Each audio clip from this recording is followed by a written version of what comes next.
Most of us acknowledge that in America, the good far outweighs the bad. The bad, however, is what is being splashed before us daily. The good is taken for granted, forgotten as routine. And yet, never before in history has a nation so freely shared her treasure. Never before in history has a nation provided others so much security. Never before in history has a nation so responsibly shouldered the burden of world leadership.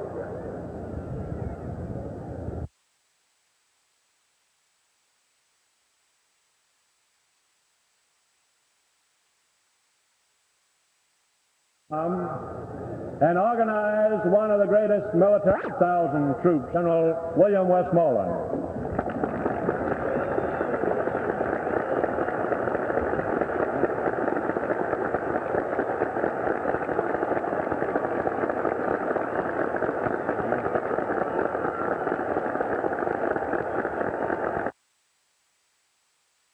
Today we can boast having the best educated population in the world. Today we can boast of producing 1/3 of all the goods and services in the world. Today we can boast of having come closer to eradicating poverty than any other nation on earth. Today we can boast in having conquered many of the diseases that plague mankind for centuries. Yes, Americans can take pride in what America has done. America's past reflects her greatness. I am confident that our future will surpass our history. Our country has been endowed with a noble destiny. I, for one, believe that the Almighty bestowed a special role on America. And therefore, each of us, you and I, all Americans, must have a special dedication. A dedication to serve America. America, our unique experiment in society which has influenced all mankind.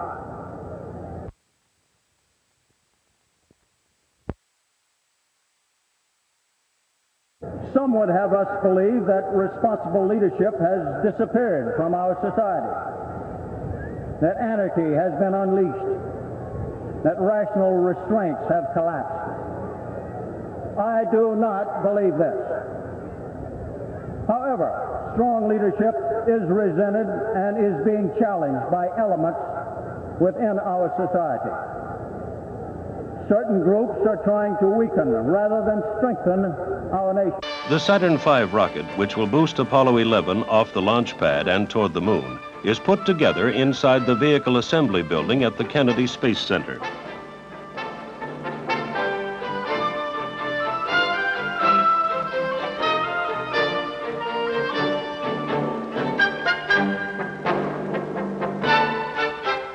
When the 3 stages and guidance unit are locked in place for rollout to pad 39A, the giant space vehicle stands 363 feet high, powerful enough to thrust a 50-ton payload into lunar orbit.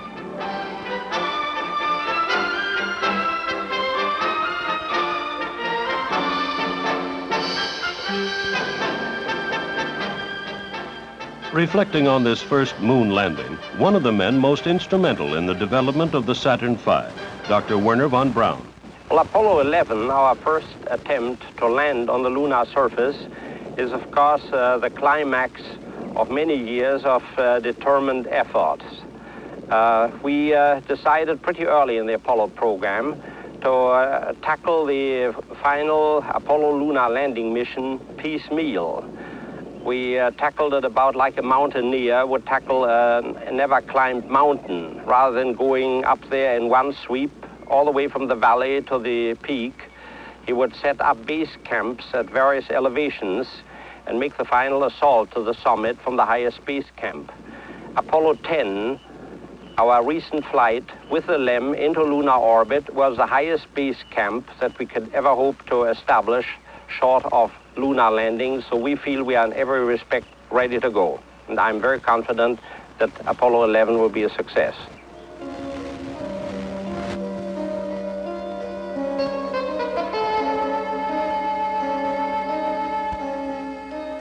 We have about 7,500 from the state of Alabama, scattered from North Alabama to South Alabama. We have the 31st Brigade, which is a part of the 30th Armored Division with headquarters in Tennessee, and the rest of them are non-divisional troops. We have signal, engineer, various support troops. What will be the mission of the Alabama Guard for the 2 weeks here? To complete their 2 weeks AFT training, which is mandatory according to CONOC and 3rd Army regulations, to carry out their MOS training and their bivouac area training. General Harrison, what is your impression of Camp Shelby as a National Guard training site? Well, Camp Shelby is improving each year. I see many facilities each year that we come over here that are in addition to the camp. For instance, the swimming pool this year, which will be a great addition to the boys, and I'm sure they will get many enjoyable hours in the late afternoon in the swimming pool. Just hope that the heat will let up just a little bit, and we would welcome a little rain. We had a little bit yesterday, but we could use a little bit more. We don't mind the rain at all. Thank you, General. Yeah.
With us on this platform today are 6 families whose sons acted above and beyond the call of duty, and for which a grateful nation bestowed its highest award, the Medal of Honor.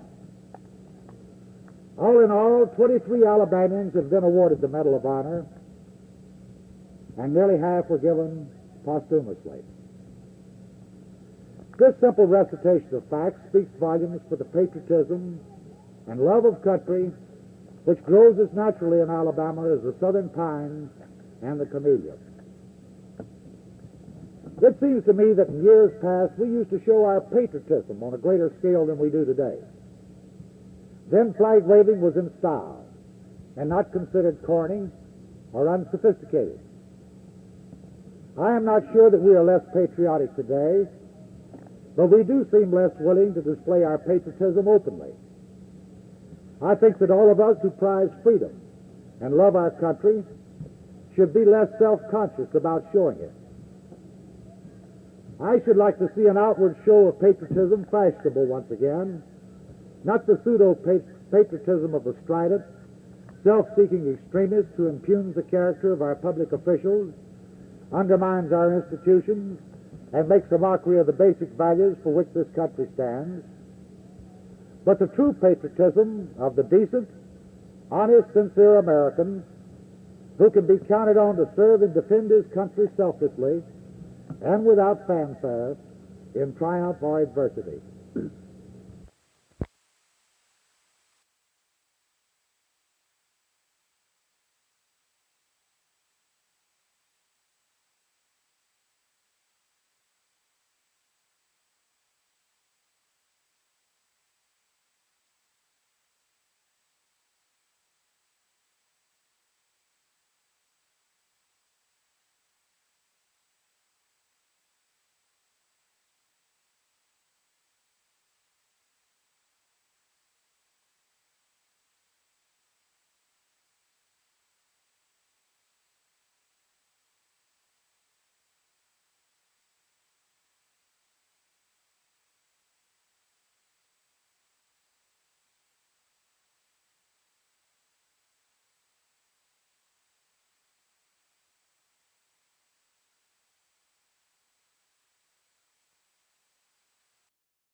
Today, let us renew our dedication to our American principles, as thousands of young Americans are demonstrating theirs in the swamps and jungles of Vietnam.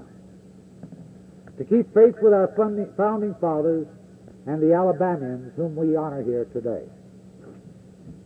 In closing, I would like to offer you my personal definition of patriotism.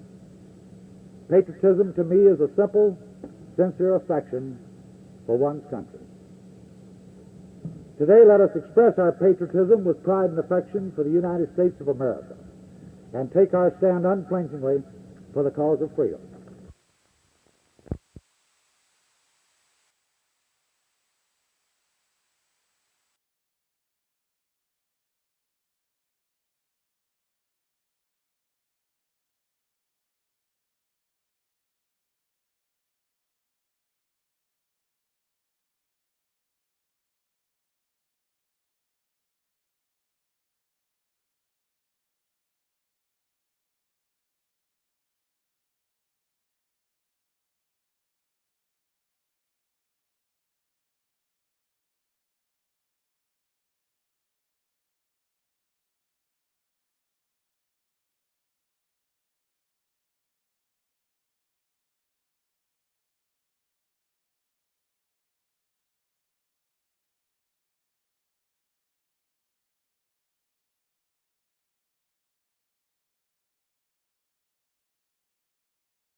There's been a breakdown in communications between the doctors and the hospital, and they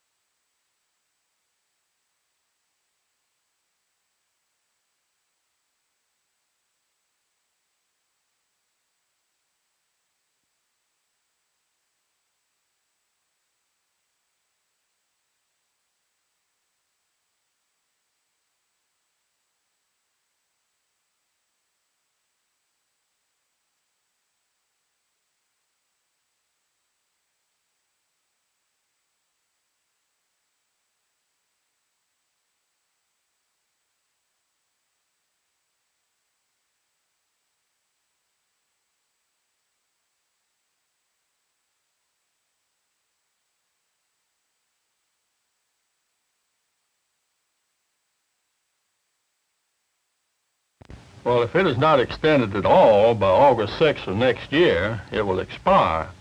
And this is what I favor. Extending the law to other states would still leave the Attorney General free to send federal registrars and election watchers throughout Alabama to harass our people. It would still prevent Alabama from having any form of literacy test for new voters. We know also that all too often the federal government enforces laws, applies guidelines, and withholds taxpayers' funds in the South, but fails to do so elsewhere in the country. This law is not needed.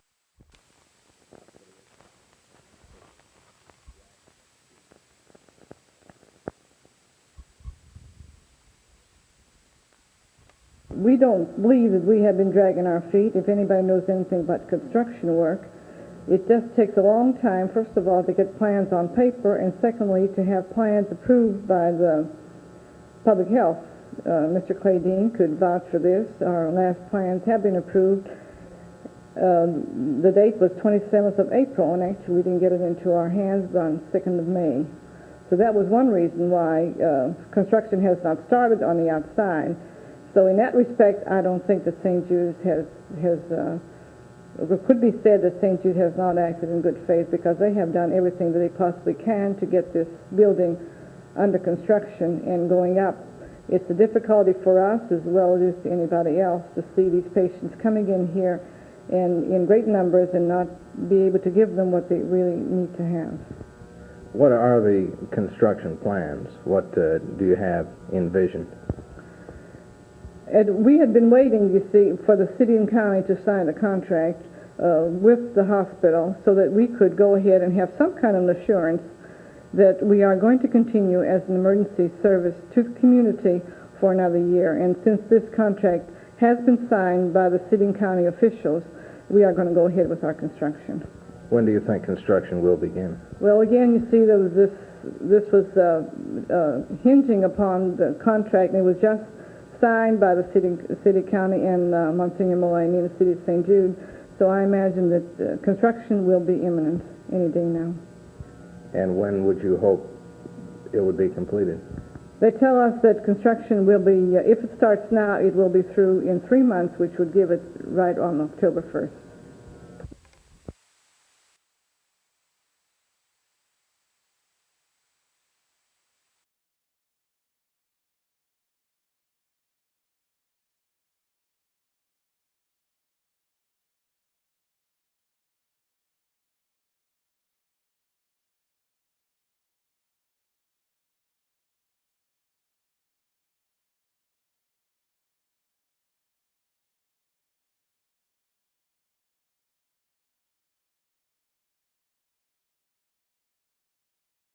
I have protested to the President and to the various supervisory agencies and urged that they roll back the rates. I think the banks ought to do it themselves. I think they ought to recognize the horrible mistake that they have made. If they don't do it, what can you do? We can pass legislation to fix the interest rate, to set the maximum that they can charge, and to roll it back. I'd hate very badly to see that done, but if it becomes necessary, I stand ready to do it.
Beginning Thursday at 6 o'clock is when the holiday period begins, and it runs until midnight Sunday. So Thursday we want to be sure that everyone's on the road, on their main travel roads especially, watching for serious violations or people that are stranded, broken down, or whatever it might be, give them the assistance that they might need. Thursday, we want a 10-hour shift on Thursday. It'll be a 10-hour shift Thursday, Friday, and Saturday. Sunday, the holiday period ends at midnight. Last 4th of July weekend, we all thought everything would be real quiet, and it turned out to be the worst weekend we had all during the year last year. And that's the reason for you being here today, is to see if we can prepare and try our best to prepare the motoring public to use these highways in such a manner that we don't experience that same type weekend this weekend.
Colonel Stewart's draft citation was signed by the commander of the Air Training Command, Colonel Sam Maddox, who would like very much to be here today, but he's pretty well occupied at the moment. So it's been my particular pleasure to be able to visit Craig again and to award this rather grandiose trophy here, but for a job wonderfully well done. And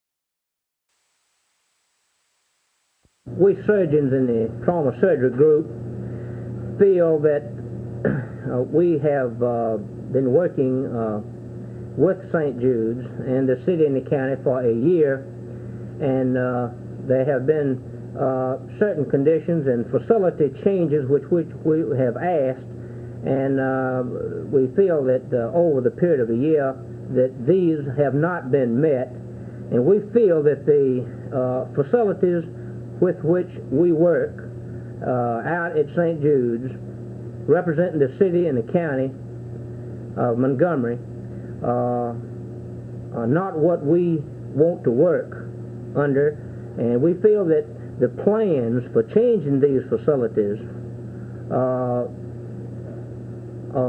inadequate. Therefore, we don't plan on renewing our contract with St. Jude's in the city and the county.